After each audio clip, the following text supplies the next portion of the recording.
Salve fratres.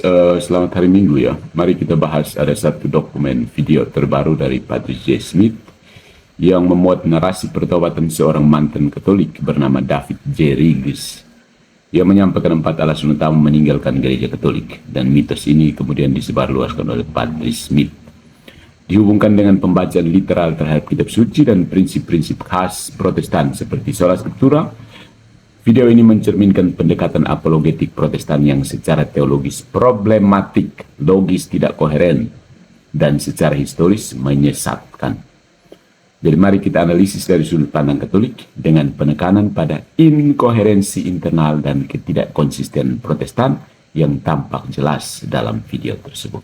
Yang pertama, Vamonos. Klaim bahwa gereja Katolik tidak memiliki sikap yang benar terhadap kebenaran. Argumennya adalah bahwa Katolik menutup diri terhadap kritik dan tidak mengizinkan diskusi terbuka, berbeda dengan Protestan yang mengundang pengujian. Ini adalah ironi yang besar. Seluruh tradisi Katolik selama 2 milenium adalah tradisi diskursus teologis, refleksi metafisis, eksegesis alegoris dan literal, dan debat yang mendalam. Mulai dari konsili ekumenis sampai summa theologiae. Protestanlah yang justru menolak otoritas eksternal, magisterium, lalu memaksa pembacaan personal atas kitab suci yang justru menutup kemungkinan koreksi doktrinal sejati. Nah, ada inkoherensi Protestan di mana mereka mengklaim membuka diskusi, tetapi justru menutup kemungkinan adanya otoritas objektif yang bisa mengakhiri perdebatan. Jika semua orang bisa menafsir kitab suci menurut hati yang lembut, siapa yang menentukan kebenaran? Jika semua tafsir setara, maka tidak ada yang benar. Poin yang kedua, sola scriptura dan Alkitab cukup untuk keselamatan. Argumennya adalah bahwa Alkitab cukup, 2 Timotius 3, 16-17 menjadi dasar utama, serta Efesus 3 dan Roma 1. Jika Alkitab cukup, ya sebelum itu untuk kontradiksinya, tapi dari tanggapan Katolik, sola scriptura itu adalah doktrin yang tidak terdapat dalam Alkitab itu sendiri. Itu karangan manusia abad ke-16.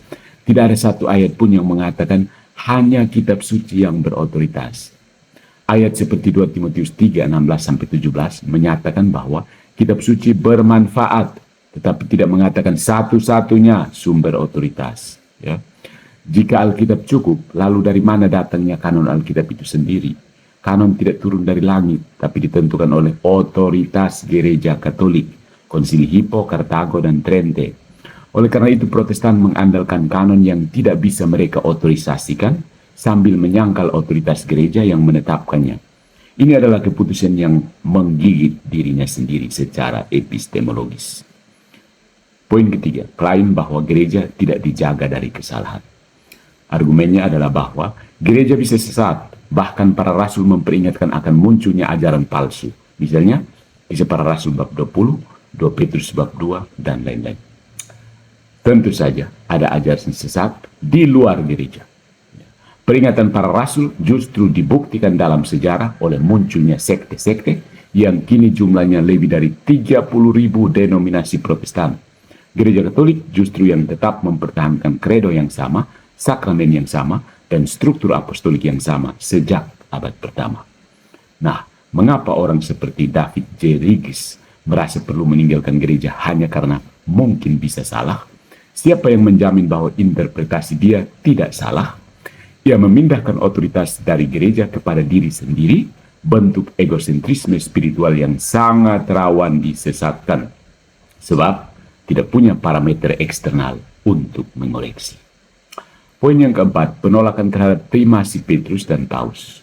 Argumennya adalah bahwa tidak ada bukti bahwa Petrus adalah Paus. Para rasul masih berdebat tentang siapa yang terbesar. Tanggapan Katolik, Yesus sendiri mengatakan kepada Petrus, "Tu es Petrus, engkau adalah Petrus dan di atas batu karang ini aku akan mendirikan gerejaku." Matius 16:18. Yesus secara eksplisit memberi dia kunci kerajaan surga, simbol otoritas, Matius 16:19. Ini adalah rujukan eksplisit ke Yesaya bab 22 ayat 22 tentang jabatan pengelola rumah Daud, sebuah jabatan suksesi. Tentang perdebatan di antara rasul tentang siapa yang terbesar, Lukas bab 22, Ini tidak membatalkan penetapan Petrus, tetapi menunjukkan ketidakmengertian para rasul terhadap konsep pelayanan yang diwartakan Yesus. Dan justru di ayat yang sama, Yesus berkata kepada Petrus, "Aku telah berdoa untuk engkau supaya imanmu jangan gugur." Lukas bab 22 ayat 32. Nah, ada inkoherensi Protestan di sini. Mereka menolak konsep paus dengan alasan tidak ada satu orang yang menjadi pengganti Kristus, tetapi secara implisit mengangkat Martin Luther dan reformator lain sebagai otoritas final dalam doktrin yang tidak mendapat kuasa dari Kristus maupun suksesi apostolik. Sementara Katolik tidak mengajarkan paus menggantikan Kristus, melainkan sebagai vikar, pengelola atas nama Kristus, sama seperti Yusuf atas Firaun. Kejadian bab 41 ayat 40. Poin yang kelima, logika inversi dan proyeksi dalam retorika Protestan.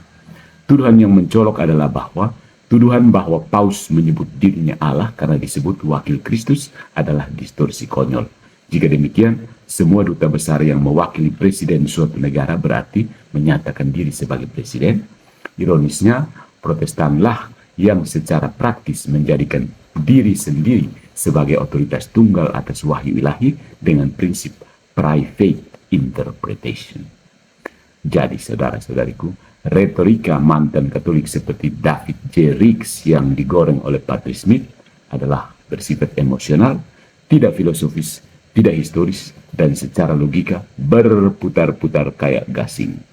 Dia memproyeksikan struktur otoritas Protestan yang kacau dan relatif sebagai tolok ukur kebenaran, sementara menuduh gereja yang punya suksesi apostolik, konsili, katekismus, dan tradisi sebagai sesat. Katolik justru menawarkan struktur kebenaran yang utuh dan seimbang. Wahyu tertulis, kitab suci, wahyu lisan, tradisi suci, penafsiran yang dijaga Roh Kudus, magisterium. 3 pilar ini yang menyelamatkan gereja dari kehancuran relativisme doktrinal. Good job, Protestantism.